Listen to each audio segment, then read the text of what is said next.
Om Shanti. Good morning. साकार मुरली 19 जनवरी 2022। बाबा का मीठा मीठा पत्र हम मीठे मीठे बच्चों के मीठे मंथन के लिए। मंथन शुरू करने से पहले सुख के सागर शिव बाबा की सुख भरी किरणों के नीचे बैठ जाते हैं और अनुभव करते हैं कि मैं सुख स्वरूप आत्मा हूं।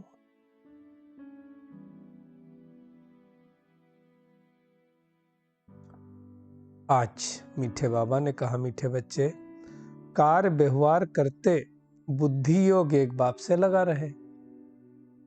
इसलिए संसार में कर्म योग की बात कही गई है कि गीता में भगवान हमको कर्म योग सिखाते हैं। कर्म करते करते बुद्धि का योग एक परमात्मा से लगा रहे। यही है सच्ची यात्रा। बाबा कहते इस यात्रा में कभी भी थकना नहीं।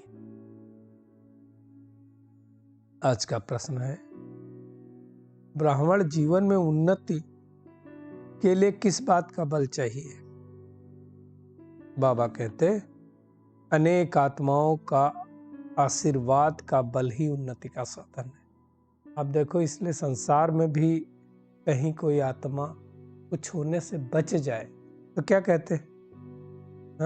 किसी की दुआओं से हम बच गए तो हमें क्या चाहिए? अनेक आत्माओं का आशीर्वाद का बल चाहिए, दुआओं का बल चाहिए। वो कैसे मिलेगा? उसकी युक्ति बाबा ने बतलाई कि जो इतना अनेकों का कल्याण करेंगे,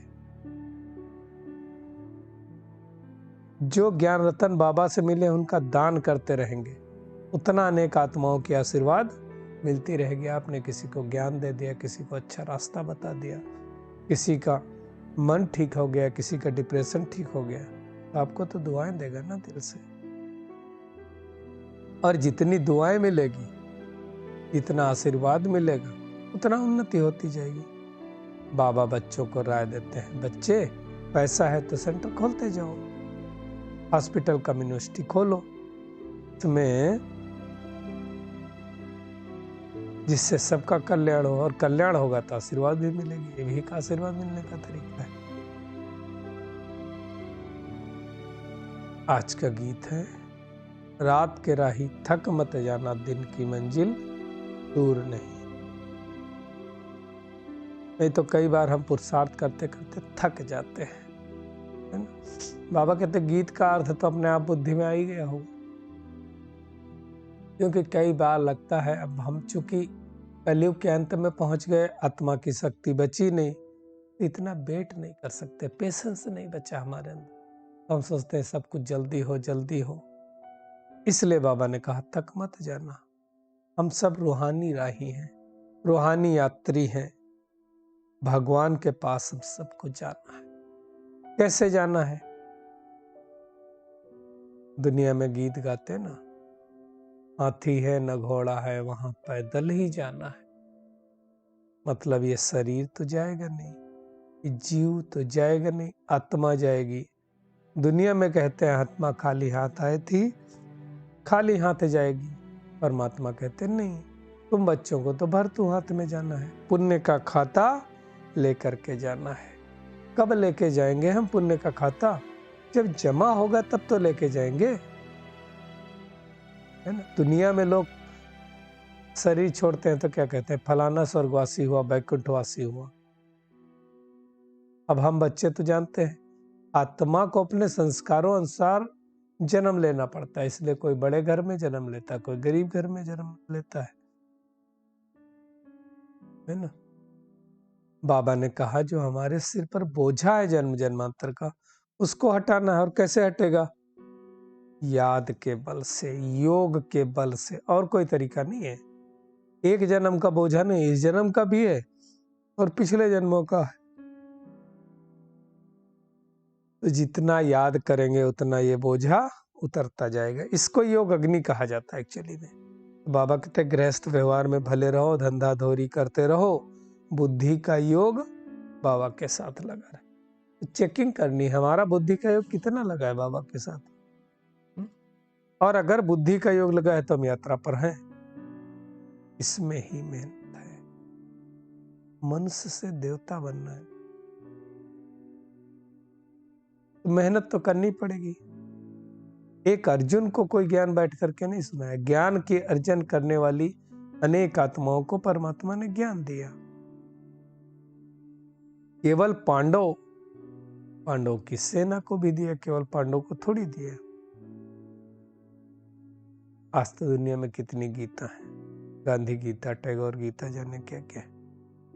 मुख्य गीता वो जो परमात्मा निराकार शिव ने सुनाई। तो ये सब कुछ बाबा कहते हैं कि नाम दे दिया उन्होंने लड़ाई का। बाकी ऐसी कोई लड़ाई महाभारत जैसी नहीं हुई। जैसे चंद्रवंश में श्री राम जी पुरुषार्थ करते करते नापास हुए, बाण और धनुष दे दिया उनकी निशानी। श्री कृष्ण पास हो गए तो चैन की बंसी बजा रहे इसलिए बांसुरी दे दी। बाकी ऐसा नहीं था कि वो धनुष बाण ही चलाते रहते थे, वो खाली बांसुरी बजाते रहते थे। ये सब समझने की बातें हैं, है ना। बाबा कहते हैं अपने को हिंदू कहते हैं इसलिए देवी देवता धर्म तो है ही नहीं, और देवी देवता कह भी नहीं सकते। गाते ठीक है, झूठी माया झूठी काया तो बिल्कुल ठीक है। झूठा तो सब कुछ है ही, सच खंड में सब कुछ सच्चा और झूठ खंड में सब कुछ झूठा। ये सब बातें बाबा ही समझाते हैं। भारत जो पूज्य था ना, अब पुजारी बन गया है। जो पूज्य होकर गए उन्हों की पूजा करते रहते हैं, जैसे श्री कृष्ण श्री राम होकर के गए।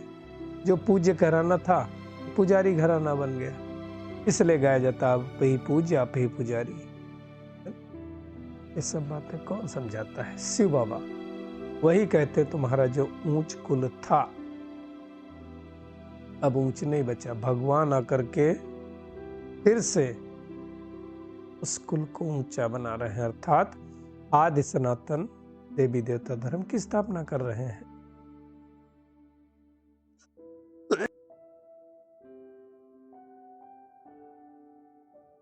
बाबा कहते हैं ये ज्ञान सुन करके कई लोगों को लगता है कि शायद इन्होंने अपनी कोई नई गीता बना ली। नई गीता नहीं बनाई, तो भगवान ने आकर के जो राजयोग सिखलाया वो गीता है। ये समझने की बात है। भगवान ने जा करके उन आत्माओं को ये गीता सुनाई जिनकी बुद्धि बंदर बुद्धि हो गई थी, इसलिए बंदर सेना मशहूर है। ऐसा थोड़ी हो कोई बानर सेना लेकर के और विजय प्राप्त की, नहीं। इसलिए देखो बंदरों को ही दिखाते ना, hear no evil, see no evil, talk no evil. मनुष्य की बात है। ये सब बातें अच्छी तरह से कौन समझा सकता है? परमात्मा के सिवाय कोई नहीं समझा सकता, किसी को पता ही नहीं है। बाबा कहते दुनिया में इस कलयुग अंत में इस तन को भी कुछ ना कुछ होता रहता है। बाबा कहते कोई की स्त्री मरती है तो कहेंगे पुरानी जूती गई नई खरीद लेंगे। आज की सोच देखो। श्री बाबा कहते हैं हमको भी पुरानी जूती चाहिए, हमको नई नहीं चाहिए। अर्थात ब्रह्मा तन जो कलयुग के अंत का तन था उसी तन में लेकर के बाबा ज्ञान सुनाते हैं। जो सर्वगुण संपन्न 16 कला संपूर्ण था वही अपवित्र बना, उसको पवित्र बनाते हैं। ये सब बाबा ही समझाते हैं। ब्रह्मा बाबा ने भी जब लक्ष्मी को देखा वो पांव दबा रही है नारायण के, तो क्या किया? तो चित्र हटा दिया। लक्ष्मी को, बाबा को नहीं पसंद था।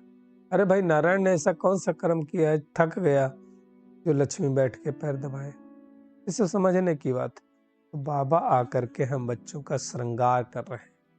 सतयुग में प्रिंस प्रिंसेस बनेंगे ना, तो ऐसी मेहनत करनी है ना। बाबा कहते जो सयाने बच्चे हैं ना, वो कल्प पहले माफिक अपना पुरुषार्थ कर रहे हैं। तो हमें सयाना बच्चा बनना है, पुरुषार्थ करना है।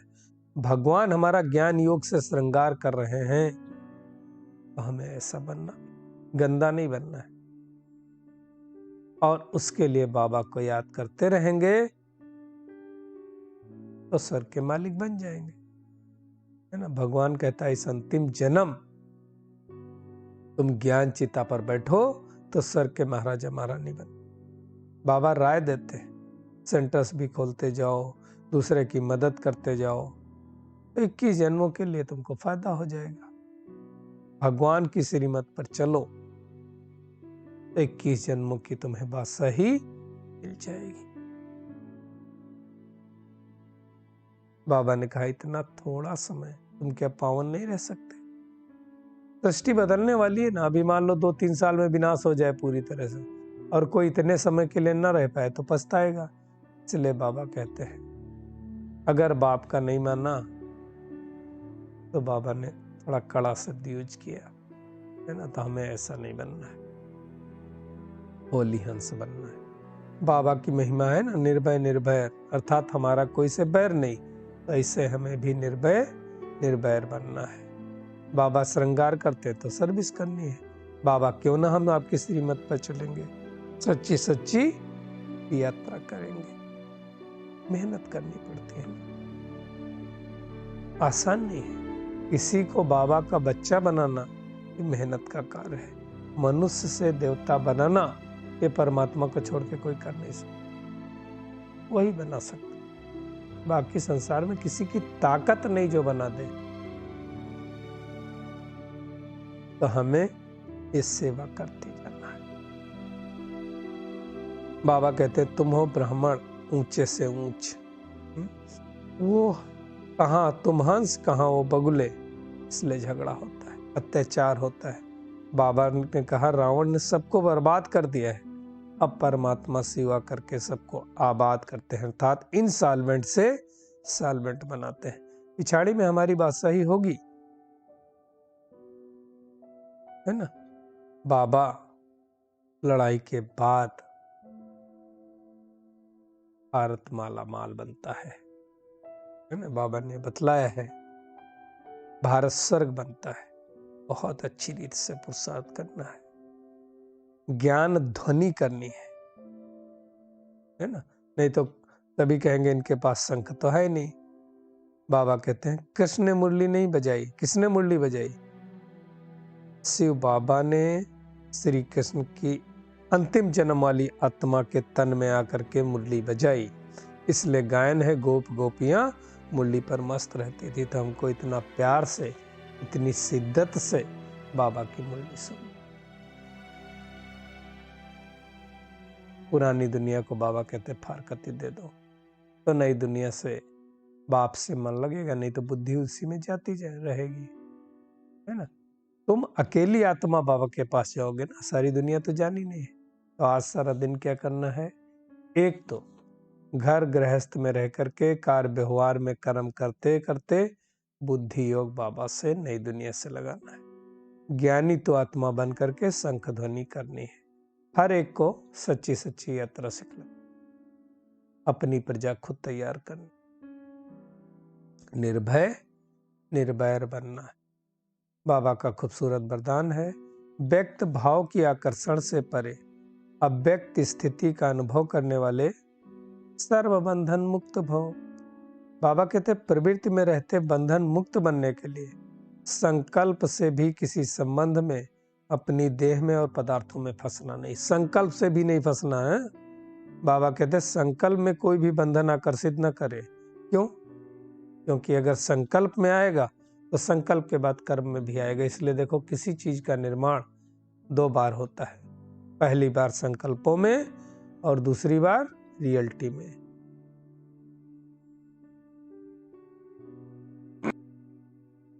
तो हमें इतनी मेहनत करनी है। इसलिए बाबा ने कहा व्यक्त भाव में आते भी व्यक्त भाव के आकर्षण में नहीं आना है, तब ही न्यारी और प्यारी अव्यक्त स्थिति का अनुभव कर सकेंगे। तो इसलिए बाबा कई बार कहते देखते हुए भी नहीं देखना। स्लोगन है बाप के सहारे का अनुभव करना है, तो हद के किनारों का सहारा छोड़ दो तो बाबा का सहारा मिलेगा। चलिए परमात्मा किरणों के नीचे बैठ जाते हैं और लवलीन स्थिति का अनुभव करते हैं। अनुभव करें मैं आत्मा परमात्मा प्यार में सदा लवलीन, खोई हुई आत्मा। मेरे चेहरे की झलक और फलक से इतनी शक्तिशाली किरणें निकल रही हैं। कि कोई भी आत्मा मेरे संबंध संपर्क में आएगी, उसको शक्तिशाली किरणों की अनुभूति होगी और कोई भी निगेटिविटी मेरी तरफ आंख उठाकर नहीं देख सकती।